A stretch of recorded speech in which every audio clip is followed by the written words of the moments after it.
2x6-10. Second sticks. Third sticks.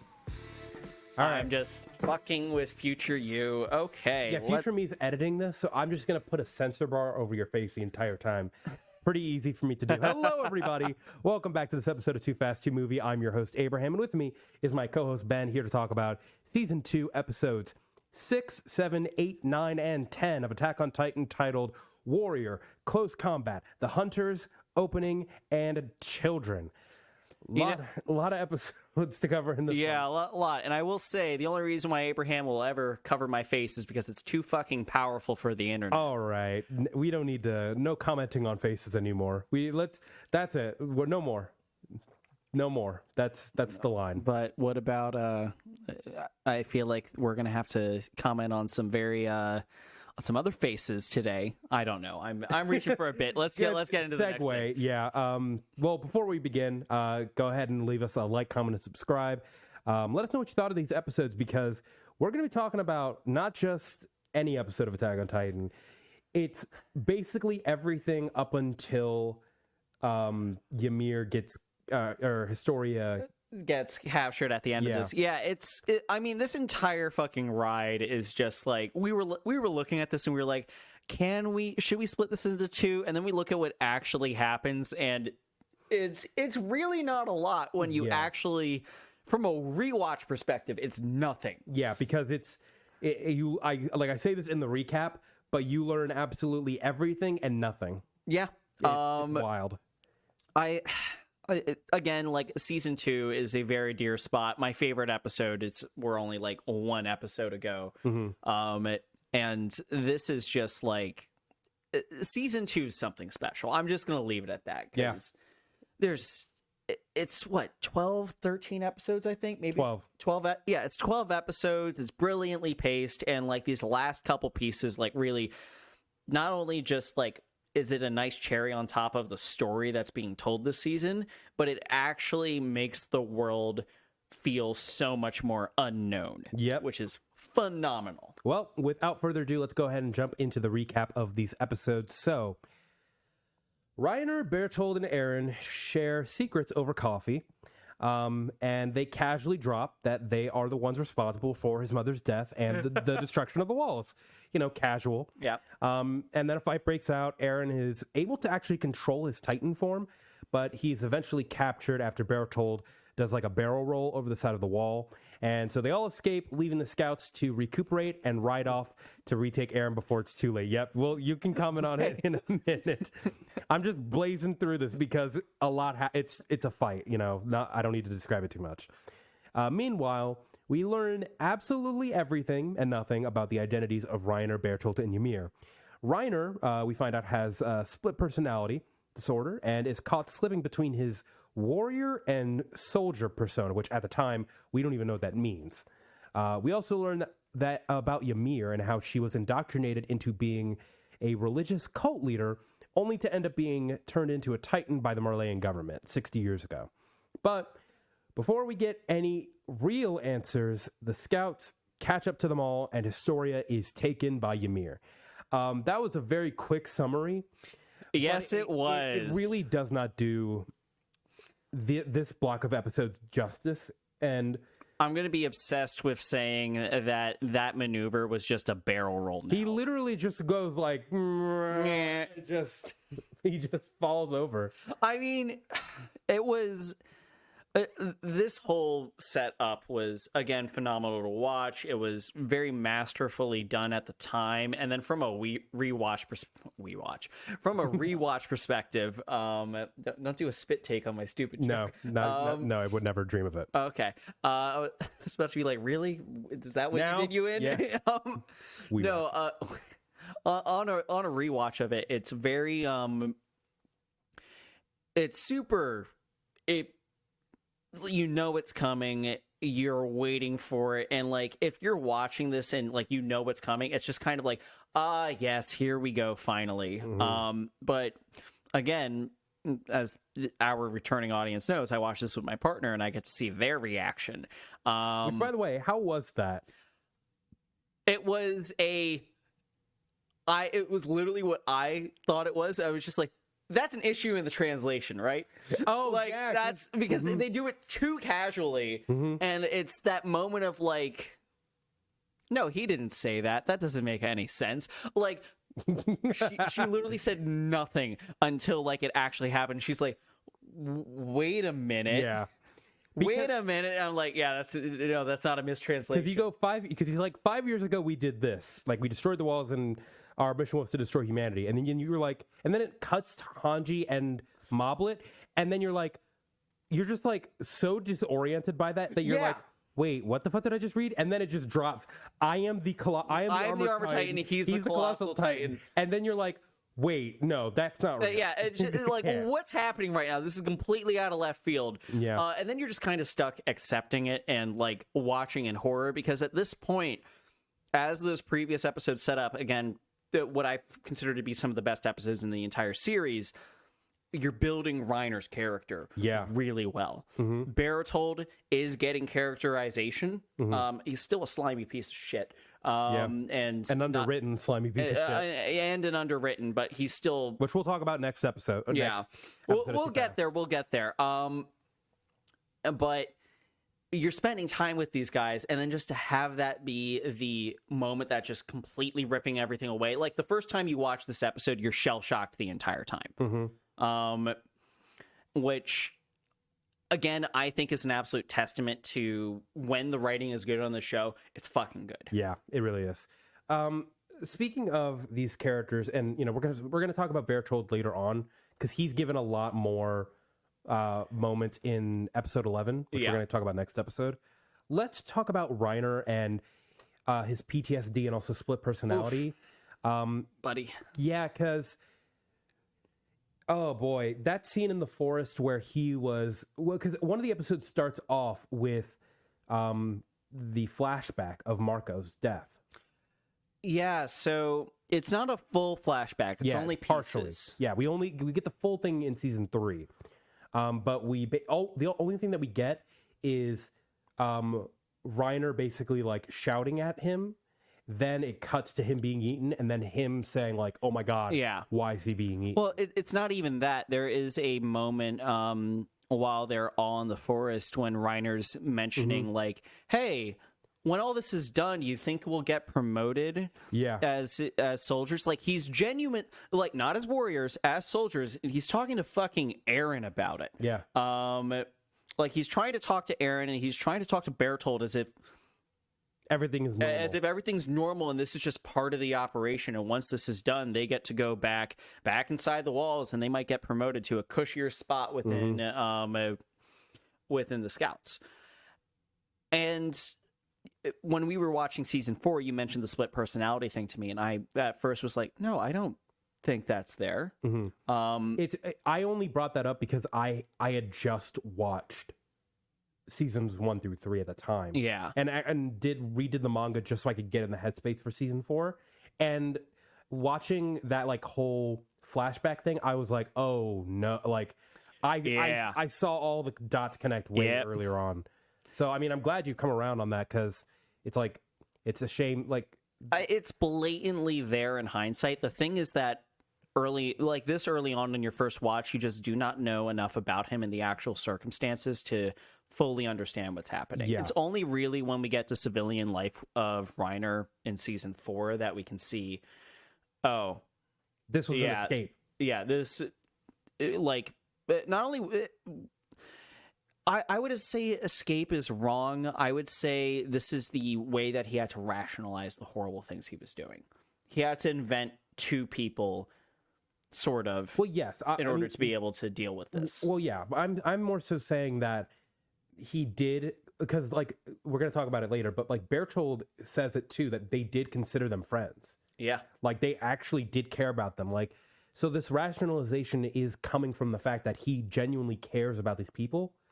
And it's like seeing them as fully fledged humans, not devils. And it's like, I am doing these awful things. So, when I say it's his escape, that's it's his escape from what he's doing. Right. So difference in terminology there for sure. definitely also want to talk about Eren and the information that he's trying to get in this instance. Like, I mean, he didn't really try because he fails miserably. Ymir on it. God, Eren can't be trusted to fucking negotiate for his fucking life. The problem is Eren is also we didn't even talk about Eren in this episode because in the what I love about Eren in this moment and these episodes especially is that he is the one who is the most blindsided by this whole thing. Yep. Honestly, like if it's like top 3 or top 2, it's Eren and Connie. I think one of the interesting things here is Eren and Connie probably the most blindsided. Ymir had to have known that who Reiner and Berthold actually were. She didn't. She ate the previous Jaw Titan. Yeah, but she remembers pulling up on those 4 kids, and she doesn't. She doesn't remember pulling up on those 4 kids. No, because she only learns that in the forest. Oh, she doesn't have memories of being a Titan? No, you don't. She describes it as like being in a perpetual nightmare. Never mind. And there's a crazy thing about the Titan powers where you actually don't remember eating the person. Right, because that happened with Eren as well. That happened with Eren, happened with Armin, and the reason why it's probably like a biological function because it's to prevent you from going insane from eating another person, knowing that you like devoured someone. Yeah. So yeah, she didn't know who Reiner and anybody was because remember in season 4 we learned as soon as that happened, Reiner booked. Yeah, and Andy was saying like we could have gotten it back. Yep. So, yeah, no, she doesn't, unfortunately. Yeah, okay. Well, that's a big yikes on that one. Yeah. But what I was saying about Eren, he's like the most blindsided about this whole thing. And the reason why he's not able to get information in the woods is because of Reiner's, is because Reiner flips in his persona. Because remember, he's basically like, oh yeah, like he's like, I gotta stay cool, I gotta do this and that, and then immediately Reiner goes, oh yeah, you think we'll get promoted? And then Eren like is like, shut the fuck up, like and he death stares them. And it's like I'm going to. That's like when he makes the promise where he's like, I'm going to kill you in the most gruesome and like in the most malicious way possible one day. Yeah, it's in that moment, and like, granted. I don't know if I'd stay cool in that moment. No, I think Eren was completely justified in his absolute fucking hatred of Reiner. I do think that one of the most baffling things is watching Reiner go, "What did I say?" Yeah, he's like, like, and then when Berthold says it, you watch him like literally like bug out. Yeah, it's because he's now having to come to confront that he has been split like that. Yeah. I guess for me, one of the other interesting pieces here is just Eren trying to figure out what's actually going on, because there is a genuine attempt to kind of piece together what's happening. Yeah. He does pass out for Ymir's conversation, which admittedly would have made things much easier for him. He gets choked out because he tries to like bite his nubs. Yep. It just... I'm not gonna lie, that was kind of... It looked fucking like, stupid. Him just kind of like being like a 4-armed nubby guy. Ah, don't call him a nubby. It's what he was. He was. Yeah. Yeah. Poor Gotta buddy. be real. I mean, yeah, it's a strange scene, and it really calls back on that conversation that he had with Erwin, like, who is the enemy? Because he's like, I don't understand what the fuck is going on. He's like, you're evil, right? And also, Ymir, are you working with them or are you against them? Like, the dynamics aren't clear, and... I feel like this is one of the moments that sets it up pretty clearly that there are going to be many blurred lines once we get to the outside of the wall situation. Mm-hmm. Yeah. So it's kind of baffling that like we have so much world building for only essentially, I'm going to have to call it for only essentially one season of just 24 episodes worth of content that's going to be actually outside the walls post time skip. Yep. Well, speaking of outside the walls, we do get a lot about Ymir in one episode. This would be episode 10. titled Children. Yes. We not only learn, it's the context is removed, so we don't know like where we are. We don't see any of the Eldian. We don't see any of the super Eldian symbology. We see a little bit that is like related towards Marley. We see a little bit towards Marley, but the uniforms of the people with the guns. Yeah, but that's like as much as we get, and also like it kind of looked just like a vague soldier thing. Yeah, which it was really remarkable watching it because you go, oh, that's weird. There's a lot of guns. We rarely see guns in this show. It was one of those things that the first time that I watched it, I fully believed that this was happening inside the walls 80 years ago. Yeah, it very well could be. It could have been. Yeah. It, like there's nothing in that story that would lead you to believe that it wasn't. Yeah. That. We also learn about why her name is Ymir. The first time we get the goddess, the name drop for the goddess. And by the way, I don't think we've ever talked about this. See this the end credits song in season 2 and the title sequence. We haven't talked about that. That's the first introduction of Ymir, the iconography of the woman with the devil. And all of the history of the Titans. You see the king and his children eating.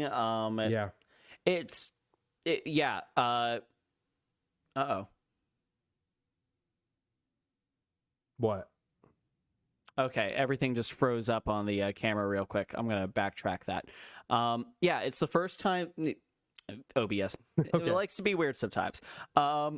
It's the first time we actually see the iconography of the king and his children eating bodies. We see the Titans rising up, which now we understand to be the war that was waged by the previous Eldians. Yeah. But at the time, you're just, oh, this is the apocalypse that happened 100 years ago. Yeah. So like the sort of blending of history and everything just works remarkably well. Yeah. I also, because Ymir being a child in this moment and the episode being called Children really does point to one of a running theme in Attack on Titan, or a motif. It would be a theme of basically the passing down of trauma. Yeah. Which is shown in pretty much, not pretty much, literally every character. Every named titular character in Attack on Titan is a product of the passing down of trauma. And, well, that's inherent to the entire story, and that's the reason why it's so thematic. So Attack on Titan is about cycles of hatred, and it explores fascism and everything in between. And that's an important aspect of it, but what it really actually excels at, because there's plenty of things wrong with how it covers fascism. Yeah. But what it excels at is showing cycles of hatred and basically just sort of ingrained prejudice or circumstances that are being given to younger generations by older generations. And this is something that's very applicable to the times we live in today. If you're looking at the climate crisis, it's very applicable. Almost every global event that's happening like today, that's been almost. Yeah, most. Like you could argue, if you really want to go into like current day stuff, all this shit goes back to World War I essentially. Yeah. But like different events, like they all have starting points. There's I'm sure there's shit that has happened in the last couple of years that isn't related to the passing down of trauma, that you couldn't make that argument for, but a lot of stuff is. And going through some characters that we see this with, Eren, Eren's an example, Zeke's an example, Ymir, Historia, all of the Eldians living in Marley, Zeke, Grisha, fucking who else? Erwin. You could even, if we're talking about some more season 3 stuff, you can actually make the same argument for Levi. Yeah. Because of the like hunt out for the Ackermans and how the Ackermans had to go into hiding. In a strange way, Rod Rice. Yeah, Rod Rice, if you're going into season 3, Rod Rice originally wanted to find an answer to the outside of the walls thing, but whoever had the founding Titan would be like, no, that's a terrible fucking idea. Every single time. Yep. So and he genuinely wanted to help. It's baffling, but it's very well done. Yeah. If only that was the controlling idea of Attack on Titan. Yeah. Because if they had I'm not going to lie, if they focused solely on that and made fascism just sort of like in its peripheral and not like so front and center for season 4 and the final beats of the story. Yeah, because it would have. I know that there's some issues with how the manga ends. I'm not part of that. I have had 0 season 4/manga spoilers. Yeah. But one of the things that has been a problem for me with this show has been how they've been trying to tie fascism in, and we're going to make a much more in-depth video. If it was like later. In the peripheral, I would probably be more okay with it. But again, that's a conversation for another day. Yeah. That's a 2-hour podcast at least. That's literally that's going to have to be our like post-mortem for Attack on Titan once we finish everything. But I did want to end on one last thing, because before we started taping, I made a distinction between Eren and Erwin apart from every other character. So basically, the argument that we just or the conversation that we just had about the passing down of trauma are really from people. Yes. So like Ymir is a byproduct of Rod Rice, who's a byproduct of like his father. Ymir is a byproduct of the people who like indoctrinated her into the cult. So, like Zeke is a byproduct of Grisha. But unlike all those characters, Eren and Erwin are a byproduct of their environment solely. Yeah. That's at the very least that's what I argued. Ben had an interesting counterpoint. Take some time. My thing with that. So Erwin is remarkably the only character that doesn't have like some father figure or a specific person that is pushing this role upon him. So we're going to talk about this more in season 3, but Erwin's thing is that he wanted to know about the outside world because of just a curiosity that was inherent to him. Yeah. His father obliged him and gave him his theory, but was like, hey, no, that's a bad thing. Do not tell people that that's what you think, because bad things will happen. And then, of course, his father gets fucking thought crimed, murdered by the MPs, and that's what sets Erwin off down this route. Eren had something deeply more subconscious going on a surface level. It is, on a surface level, it is the environmental factors around him, the fact that his home was taken from him, the fact that like just everything about Eren's storyline up till essentially season 4. You see all this massive loss, but when you take a look at Grisha's final moments with him, Grisha 100% set him down this path. So what we end up with is Grisha doesn't just give him the Titan, he gives him a fucking mission. And Eren doesn't remember it, but part of me feels like a subconscious part of him did, because his mission was to avenge his mother and to fix this. Here's the issue, though.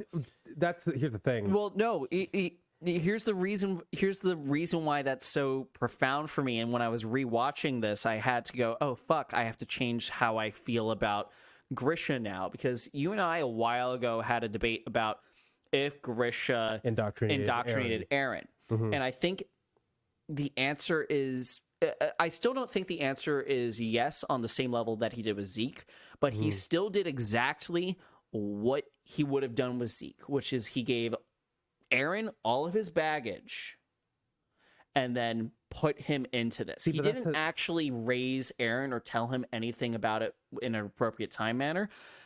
Like, Eren didn't have time to understand what his job was. I just disagree. The only reason why I disagree is because, well, one, you said he was given the mission to avenge his mother. That is not what he said. I rewatched this like 2 days ago. In season 1? Season 3. What happened? So in season 3, you will see the flashback to when that happens. When they go and I'm forgetting the name of the trainer.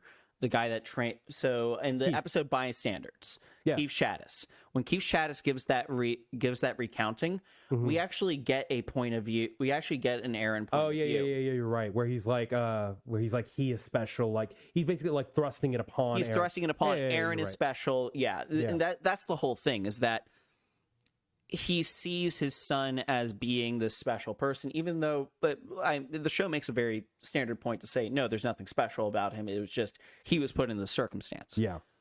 But it is ultimately thrust upon him by his father, who believes him to be something special and believes that he is going to fix the things that he couldn't do himself, which is ultimately... First of all, very similar to the King in the Wall's standpoint of it just giving it to another person or forcing other people into your belief system. Mm-hmm. And it's also exactly what he did to Zeke and what pushed Zeke away in his final moments. True. I guess the difference is what Eren knew up until... Because here's the thing. Everything what you're saying, Eren never experienced that, and it was only told indirectly through Keith at the end of season 3. So before this is like all. Yeah, I agree. There is some there's some leeway between the two. I think there's it's kind of like a little bit of both, column A, column B, because in season 1, like when we get the flashback to the injection, the only thing he's like is like, you just master the power, go to the basement, save Mikasa and Armin. Yes. Those are the only 3 things that he says. And when you break that down, and when we know what's in the basement, the only thing that he's saying is learn the truth. Yeah. But then when you go back to that flashback, you're realizing that he's also doing other pieces. Yeah. And whether or not Eren internalized it or not, there's still part of me that believes that Eren probably did it on a subconscious level. I disagree also, because in that same episode, again, I know we're talking about season 3, we're going to wrap it up soon, but in that episode that you're talking about, the end of the episode is Carla's words, where she is the one who says he doesn't need to be special, he doesn't need to be anything, he's just perfect the way that he is. And that's the note that the episode leaves off on. So in a way, I actually think that Eren internalized Carla's words more than anything else, even though Grisha might have wanted to do that, for sure. I don't know if Eren internalized that at all. I think my point more is that this was something that was attempted, and again, whether or not Eren this is my Grisha's shitty dad rant, essentially. I mean, no one, you can't, it's kind of like the same argument where you're saying, can people even be heroes in this war? There's no good guys in this whole thing. So that's the weird thing. I feel like there are kinds of camps of good guys. If you decide to separate, we're back in season 4 now. Well, I mean, there is a major debate there. Mm-hmm. I think that there are examples of the good guys. I think Armin is a good example. Hopefully, unless writing goes not in my favor on Mikasa, that. Armin being a good guy? Yeah, Armin being an actual decent human being and not wanting a terrible plan that's going to kill all of his people or murder everyone else.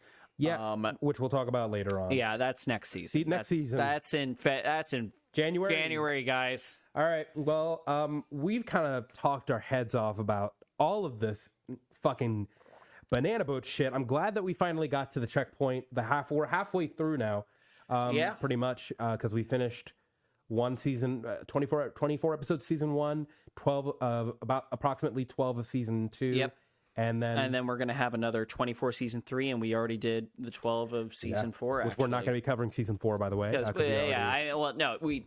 We already did it. There's a video in the playlist. There's a playlist. I'm pointing to it right now, I think. I don't know if we'll actually remember to put this button in I'm probably not, because it's on the end screen. But anyways, thank you guys so much for watching along with us. Join us next time as we talk about episodes 11 and 12 of Attack on Titan. Until that time, my name is Abraham. That is Ben. And this is 2FAST2MOVIE. No bits. Fuck. All right.